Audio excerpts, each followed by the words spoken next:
உங்கள் ரெஸ்யூமேல டெக்னிக்கல் ஸ்கில்ஸில் பைத்தான், C++, ஜாவா, HTML எல்லா கோடிங் லாங்குவேஜஸையும் போட்டு வச்சுருப்போம். பட் ஆனால் இதை யாருமே நம்ப மாட்டாங்க. ஏன்னா உங்கள் உண்மையான ஸ்கில்ஸை காமிக்கிறதுக்கு ப்ராஜெக்ட்ஸ் தான் ரொம்ப முக்கியம். So welcome you to the 5th episode of college to career. நீங்கள் எந்த ஒரு புது டூல் ஆர் ஃப்ரேம் ஒர்க் படிச்சிங்கனாலுமே அதோட ஒரு ப்ராஜெக்ட் செய்கிறது ரொம்ப ரொம்ப முக்கியம். நான் சொல்ல போகிற இந்த டெக்னிக்கை ஃபாலோ பண்ணிங்க அப்படின்னா யூனிக் ஸ்டைலே நீங்கள் ப்ராஜெக்டை செய்யலாம். இந்த டெக்னிக்கோட பேர் தான் க்ரோத் ஹேக். ஃபார் எக்ஸாம்பிள், ஒரு NLP ப்ராஜெக்ட் நீங்கள் பண்ணுறீங்க அப்படின்னா பேசிக்காக வாய்ஸ் டு டெக்ஸ்ட் கன்வர்ஷனில் ஒரு ப்ராஜெக்ட் பண்ணுவீங்க. The next is mid level. இந்த ஜெனரேட்டட் டெக்ஸ்டையே ஃபாரின் லாங்குவேஜ்க்கு டிரான்ஸ்லேட் பண்ணுற மாதிரி ஒரு ப்ராஜெக்ட் செய்யுங்க.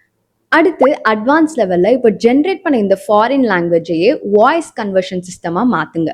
இப்போது உங்ககிட்ட பேசிக், மிட் லெவல் அண்ட் அட்வான்ஸ்ட் ஒரு க்ரோத்தை காமிக்கிற மாதிரி உங்கள் ப்ராஜெக்டை நீங்கள் செஞ்சீங்க அப்படின்னா உங்கள் டெக்னிக்கல் ஸ்கில்ஸில் இருக்கக்கூடிய எல்லா ஸ்கில்ஸ்க்கான ப்ரூஃபும் இந்த ப்ராஜெக்ட்ஸ்லேயே இருக்குது.